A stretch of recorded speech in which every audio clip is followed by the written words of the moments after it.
Next one, best ROI in business. All right, pay attention to this one. Best ROI is still talent.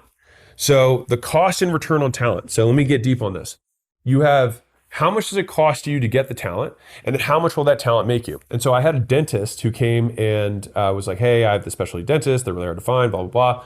And I said, okay, well, how much does a dentist make you in gross profit per year? And at his facility, he made $700,000 in gross profit per year per special dentist. And I was like, okay, that's gross profit. I said, okay, fine. And I said, so if you just had, and I think he was doing $4 or $5 million a year in profit, something like that. And I said, okay, so what's the problem? He said, well, I can't find any of these dentists. And I said, okay, well, how much money are you spending, on recruiting or marketing? And he was like, I don't know, like $2,500 bucks. And I was like, okay, so let's hear me out. I said, if I had an investment that I said would cash flow $700,000 a year, what would you be willing to pay one time to buy into that investment? He was like, I mean, if I knew it was going to be 700 grand a year, 700. And I was like, right. So you should be more than happy to spend 50, right, on a headhunter, or 150 on a headhunter to get this level of talent. And he needed 4 to hit his next goal, which was like to double the business or something.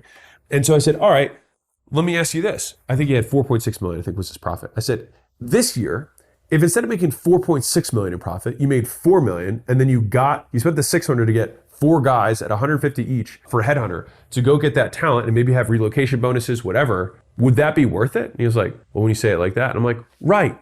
And so I still to this day believe that, especially in the age of AI, where every star employee who can use technology gets even more leverage, the return on talent is even better than it's ever been.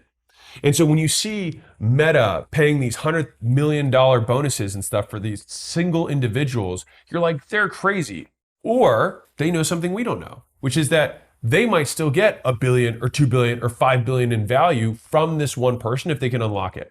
And so excellence attracts excellence. And so if you want more A players, you need to become an even deeper A player. Because at the most simple level, if you had the 5 best teammates in the entire world, you would have one of the most valuable businesses in the entire world. The problem is that you're not the best in the world, and so they don't want to work for you, which means, as always, we are the problem. We are the limiter to the business.